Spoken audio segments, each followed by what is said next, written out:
Oh my God!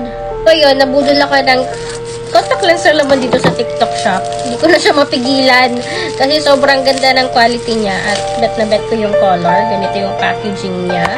Tapos, meron siyang free na case. Papakita ko sa inyo guys yung packaging niya.